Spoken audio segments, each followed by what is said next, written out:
Bienvenidos, esto es Informe Extra. Empecemos con Brasil, donde el juez José Antonio Díaz Toffoli, juez del Tribunal Supremo Federal, que es la máxima instancia judicial en el país, ha anulado las sentencias contra Marcelo Odebrecht por el caso Lava Jato. Vamos con el informe. El juez José Antonio Díaz Toffoli del Supremo Tribunal Federal de Brasil decidió anular los fallos judiciales contra el empresario Marcelo Odebrecht relacionados con el caso Lava Jato, citando violaciones al debido proceso.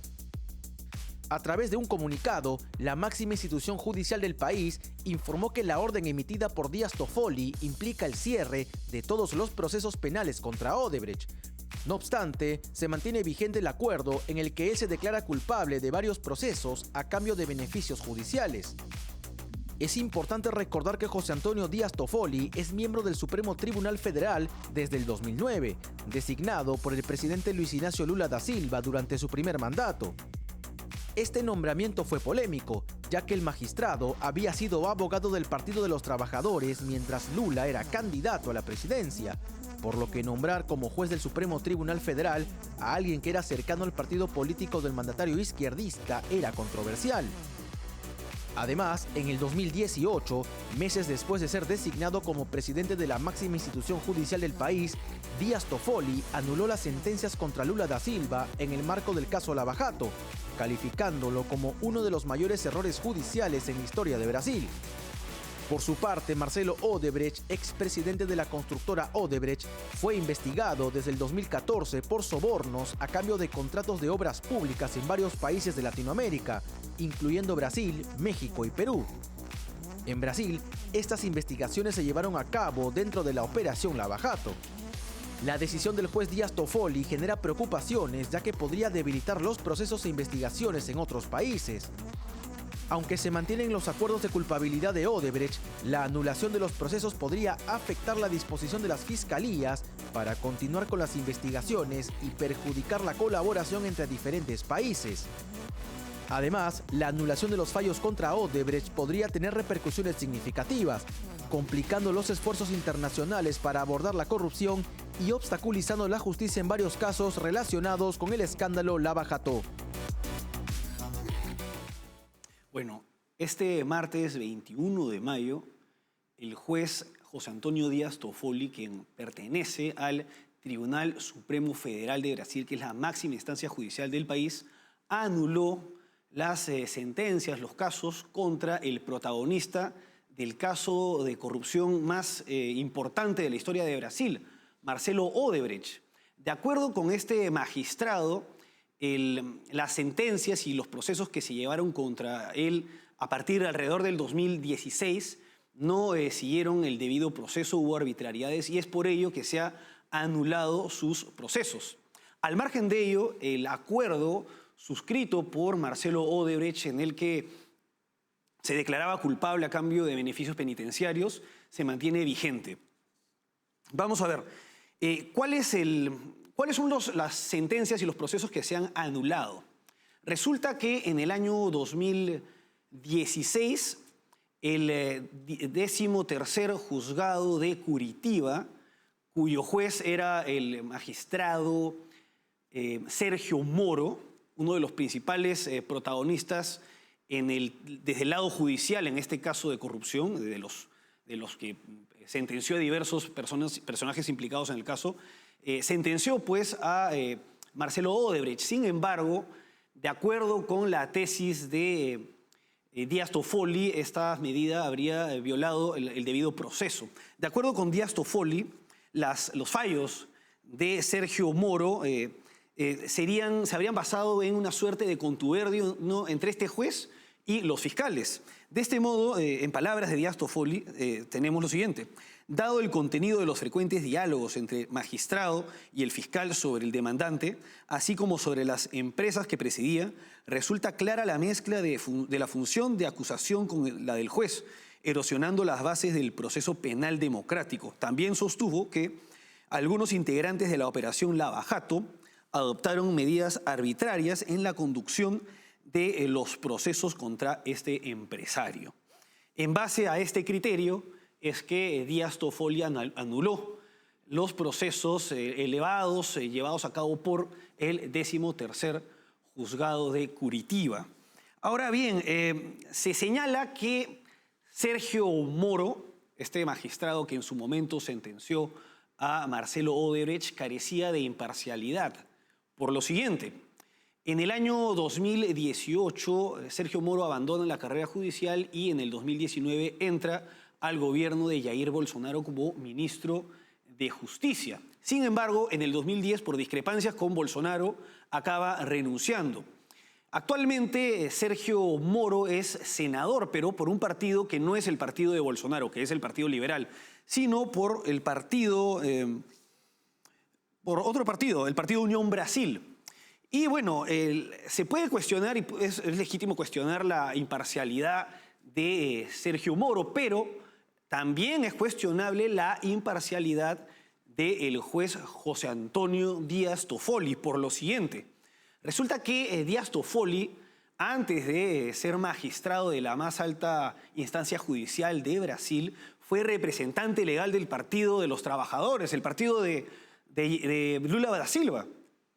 Y es más, fue representante legal de este partido durante las campañas presidenciales de 1998, 2002 y 2006. En el 2009, ya con Lula da Silva como presidente de Brasil, Díaz Toffoli fue nombrado o designado como parte integrante de la Corte Suprema Federal. Pero antes de ello, Díaz Toffoli ya había entrado al Estado gobernado por Luis Ignacio Lula da Silva. Él era miembro de la Abogacía General de la Unión, que es la institución responsable de representar legalmente al Estado brasilero. Por esto queda claro que esta figura, este magistrado, es cuestionable también en cuanto a su imparcialidad.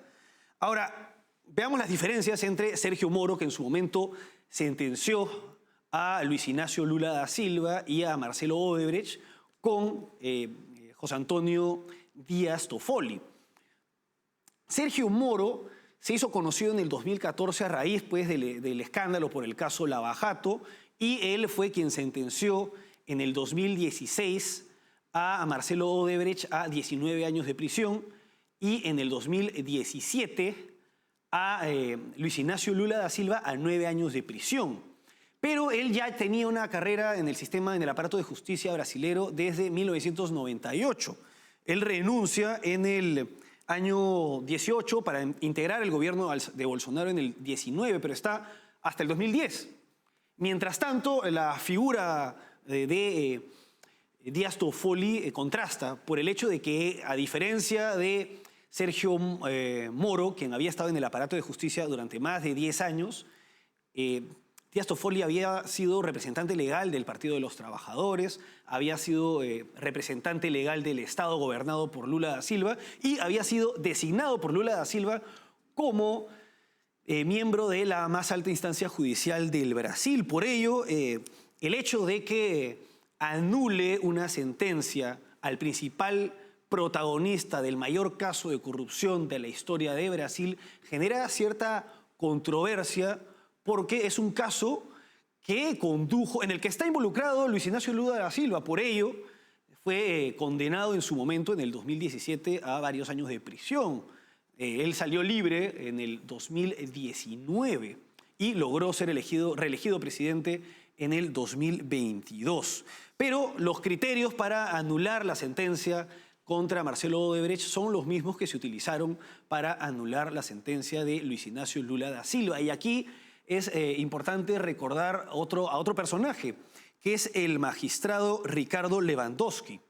Ricardo Lewandowski es un juez que es de público conocimiento, que es amigo de Luis Ignacio Lula da Silva, y que en su momento él fue el autor de una sentencia que permitió a los abogados de Luis Ignacio Lula da Silva acceder a información que permitió determinar que las sentencias pues, de Sergio Moro no habían sido imparciales, lo que condujo a que posteriormente el Tribunal Supremo Federal anule la sentencia de Luis Ignacio Lula da Silva en el año 2019, que es el año en que sale de prisión después de 580 días de estar preso.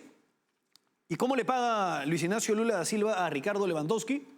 Lo nombra ministro de Justicia cuando es reelegido presidente, pero poco antes de ello, en la campaña presidencial del 2022, en que es elegido Lula, poco antes, meses antes, este juez, Ricardo Lewandowski, anuló la última sentencia que pesaba sobre el actual presidente de Brasil. Ahora bien, para terminar, recordemos el proceso que ha seguido Marcelo Odebrecht para tener clara esta última decisión judicial. En el 2014 estalla el caso Lava Jato y en el 2015 el juez Sergio Moro dicta prisión preventiva contra Marcelo Odebrecht. En el 2016 es sentenciado a 19 años de prisión, pero ese mismo año, meses después, llega a este acuerdo de colaboración en el que se declara culpable a cambio de beneficios penitenciarios.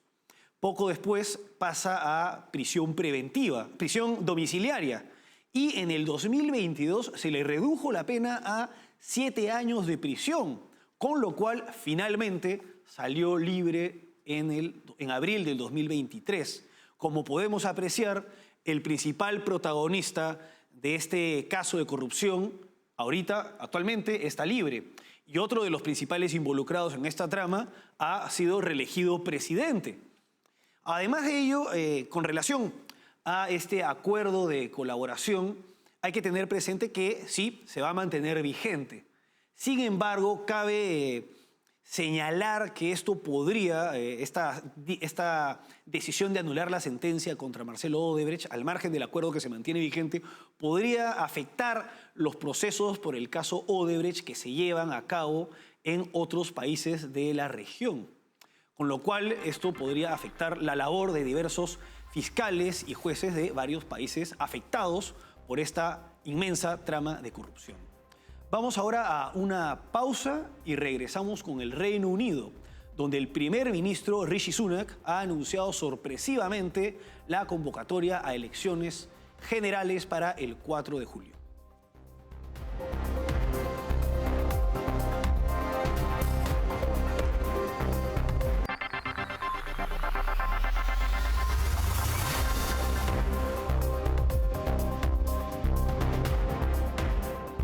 Seguimos en Informe Extra.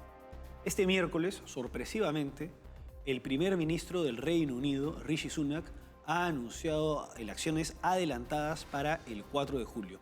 Vamos con el informe. En el Reino Unido, el primer ministro Rishi Sunak ha convocado a elecciones para el 4 de julio. Este anuncio, hecho en Downing Street, ha causado asombro incluso entre sus aliados, considerando la desventaja de 17 puntos que enfrenta el Partido Conservador ante el Partido Laborista.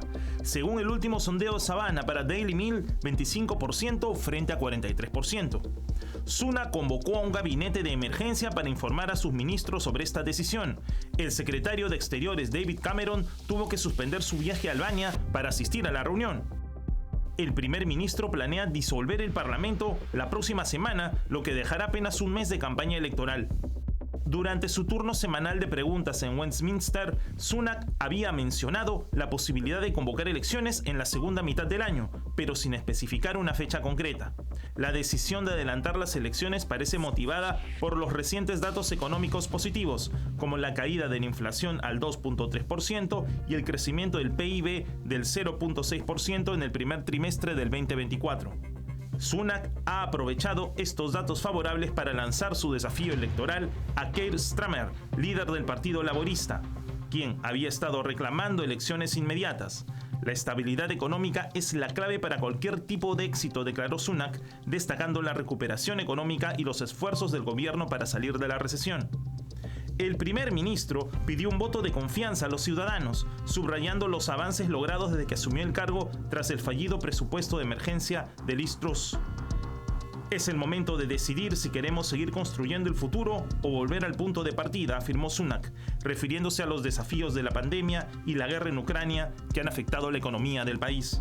Con esta convocatoria, Sunak busca consolidar su liderazgo y dar un giro a las desventajas actuales del Partido Conservador, apostando a que los recientes logros económicos persuadan a los votantes de darle su apoyo. Bueno, este anuncio ha sido bastante sorpresivo, pero con él Rishi Sunak cumple con la obligación que tenía de convocar elecciones hasta antes de enero del 2025. El objetivo del actual primer ministro del Reino Unido es prolongar el periodo de gobiernos del Partido Conservador, de gobiernos seguidos del Partido Conservador. Recordemos que este periodo se inició en el 2010 con el gobierno de David Cameron.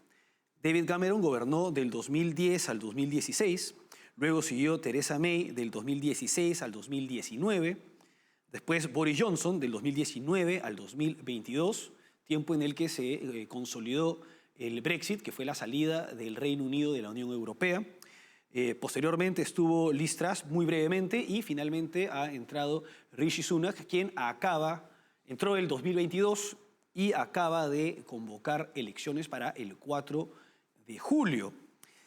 Muy probablemente una de las banderas de esta campaña que se viene sea el tema de la migración ilegal. Recordemos que recientemente se ha aprobado una medida en el Reino Unido para deportar a Ruanda a migrantes ilegales y muy probablemente en plena campaña, en plenas elecciones del Reino Unido empiecen los primeros vuelos hacia Ruanda de deportación.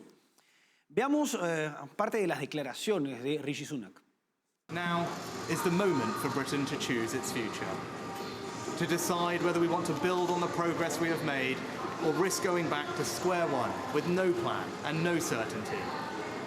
Earlier today, I spoke with His Majesty the King to request the dissolution of Parliament. The King has granted this request, and we will have a general election on the 4th of July. Bueno, entre los anuncios y entre el discurso que dio, destacan dos cosas. En primer lugar, la crítica al Partido Laborista, que, de acuerdo con Rishi Sunak, no está en condiciones de afrontar los desafíos que actualmente vive el mundo y el lugar que tiene el Reino Unido en un contexto de conflictos. Y esto se relaciona con lo que podría haber llamado más la atención del discurso de Rishi Sunak, que es la siguiente declaración que voy a citar. Él señaló que estas elecciones se celebran en un momento en el que el mundo es más peligroso que nunca desde el final de la Guerra Fría.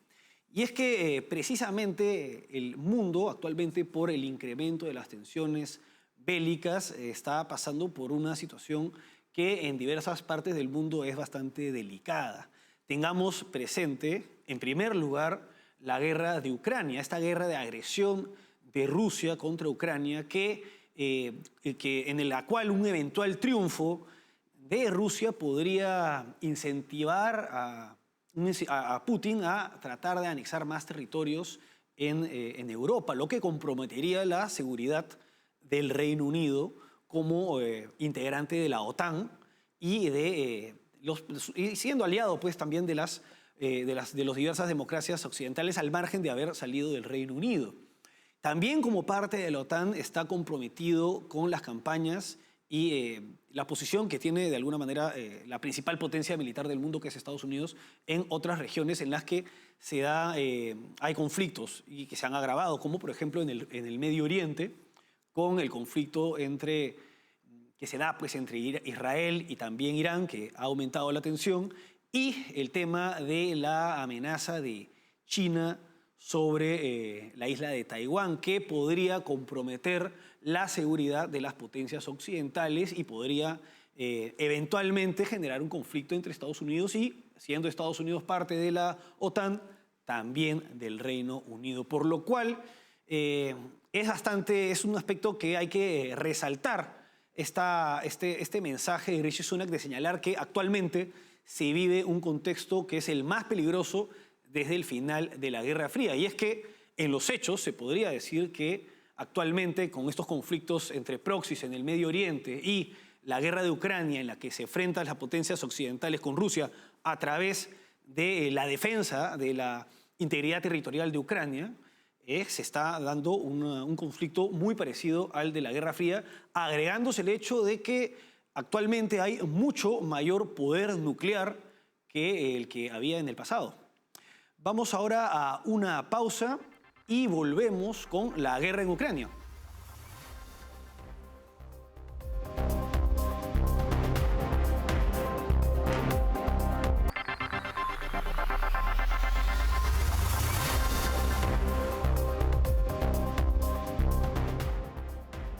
Seguimos en Informe Extra. La Unión Europea ha llegado a un acuerdo histórico para utilizar las ganancias generadas por los activos rusos congelados en el esfuerzo de guerra de Ucrania. Vamos con el informe. Los países de la Unión Europea han alcanzado un acuerdo histórico para utilizar las ganancias generadas por los activos rusos congelados con el fin de apoyar militarmente a Ucrania y ayudar en la reconstrucción del país devastado por la guerra. Este anuncio se realizó el martes y representa un paso significativo en la respuesta europea a la agresión de Moscú. La Unión Europea tiene retenidos aproximadamente 225.000 millones de dólares en activos del Banco Central ruso, la mayoría de ellos congelados en Bélgica, como parte de las sanciones impuestas a Rusia por su invasión a Ucrania. Según las estimaciones, los intereses generados por estos fondos podrían aportar alrededor de 3.000 millones de euros y 3.300 millones de euros anuales. Ucrania se encuentra en una situación desesperada, necesitando urgentemente armas y municiones para contrarrestar la ventaja militar de Rusia. El acuerdo de la Unión Europea destinará el 90% de las ganancias de estos activos congelados a la asistencia militar y proyectos de reconstrucción en Ucrania. El 10% restante se canalizará hacia el presupuesto de la Unión Europea con programas específicos que también apoyarán la industria de defensa ucraniana o contribuirán a la reconstrucción del país en casos donde algunos países miembros prefieran no destinar su parte a fines militares. Los funcionarios han indicado que la primera parte de estos fondos podrían estar disponibles ya en julio, lo que permitiría a Ucrania comenzar a beneficiarse de esta nueva fuente de apoyo financiero y militar en un corto plazo. Este acuerdo no solo refuerza la solidaridad europea con Ucrania, sino que también envía un mensaje claro a Rusia sobre las consecuencias de su agresión. Con esta decisión, la Unión Europea no solo busca fortalecer la capacidad defensiva de Ucrania, sino también contribuir significativamente a la reconstrucción de un país que ha sufrido enormes daños debido a la guerra, reafirmando su compromiso con la paz y la estabilidad en la región. Bueno, estos 225.000 millones de euros en activos congelados de Rusia generan intereses por unos 3.000 millones de euros. Y además, esto es equivalente a 3.300 millones de dólares, pero hay que sumar que recientemente el Senado de Estados Unidos aprobó el financiamiento para apoyar la campaña de guerra de Ucrania por 61.000 millones de dólares, lo que es bastante positivo. A pesar de esto, hay un gran problema para Ucrania y es el tema de la diferencia de población que tiene con Rusia, que se manifiesta en la cantidad de tropas disponibles. Mientras que Ucrania tiene una población de alrededor de 38 millones de habitantes, Rusia tiene una población de 144 millones de habitantes. Y actualmente, para continuar con este esfuerzo de guerra y continuar manteniendo a raya o impedir que continúe avanzando Rusia, a Ucrania le urgen unos 100.000 soldados extra. Esto ha llevado a que el gobierno ucraniano tome la medida de reducir la edad de enlistamiento de 27 a 25 años y que estén considerando la posibilidad de enviar a la guerra unos 20.000 reclusos, de los cuales 3.000 están solicitando enlistarse en la guerra. Al margen de este problema, que es bastante preocupante, porque ya de alguna manera se ha resuelto el tema del financiamiento de la guerra y el armamento va a llegar, está también, con todas estas desventajas, han logrado, a pesar de esto, victorias significativas, sobre todo en Crimea, hundiendo buena parte de la flota rusa del Mar Negro. Sobre todo atacando la base naval rusa de Sebastopol, en la península de Crimea, territorio anexado por Rusia, territorio ucraniano anexado por Rusia desde el año 2014. Es así que Ucrania ha hundido un tercio de las naves rusas de esta zona, alrededor de 30 buques, y se enfocan pues en destruir bastantes barcos de transporte.